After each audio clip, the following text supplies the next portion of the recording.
Hello guys, welcome back to another FIFA 21 video. Today I'm going to show you this super popular formation in FIFA 21 right now. I see this all the time. I never really used to see it before, but it's the 4-4-2 second variant formation. Obviously very similar to the 4-4-2, but instead of two centre mids, there are two CDMs. And I have tried this formation now a few times now, and I'm really starting to like it. It is much better than it used to be. It has sort of changed post-patch. Some things are different about it, and it is much better than it was before. So I do really like this formation now, and it's very much sort of more popular than it was before. So I'm going to show you the custom tactics and the play instructions for this so you can try them out for yourself. For the custom tactics, I have defensive style on balanced. I use that on all formations, so I'm going to stick with balanced. For the width, I recommend just pretty much keep it standard using 5. If you feel like there's quite a big gap in between your two centre backs that the opposition are running through quite a lot of the time, maybe drop that down to 4, but for most people just use 5 as an average to start with.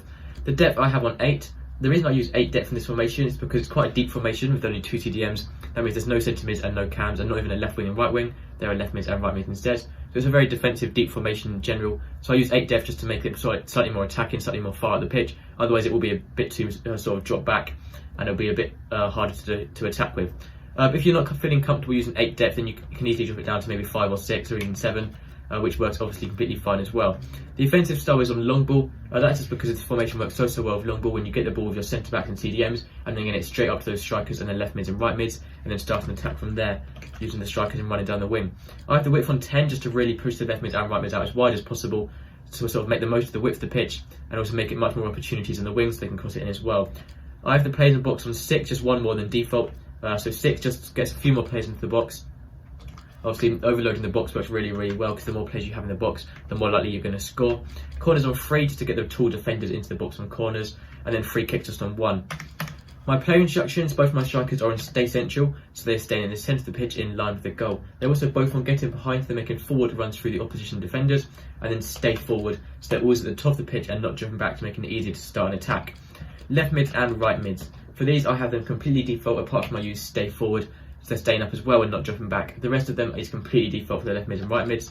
For the CDMs, so both CDMs, what I personally do here is have them both on cover centre, and then for one of them I use cut passing lanes. Well, actually I use cut passing lanes and cover centre on both of those, and then for one I use stay while attacking, which would be more like a defensive CDM who stays back all the time, and then for the other one I use cut passing lane and cover centre once again, but then for the other one I use get forward. The reason for this is you have a very all-rounded or sort of more attacking midfielder, then you can use them here. So they're staying back in defence as a CDM position when defending.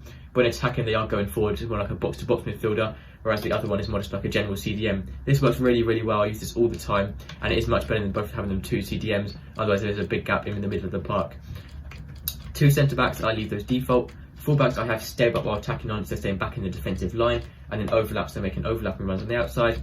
And then for my goalkeeper, I use comes across my keeper's coming off his line a bit more when defending corners and crosses. And I also use sweeper keeper, so he's coming outside the box a bit more, to sort of challenging loose balls and through balls and winning the ball a bit easier there. So that's literally all the custom tactics for the 4-4-2 second variant formation. It's honestly a really good formation. I'm starting to see this formation much more frequently than I have before, and I do recommend you trying it out. That's everything for this video. Make sure to subscribe, have a nice day, and I'll see you next time. Goodbye.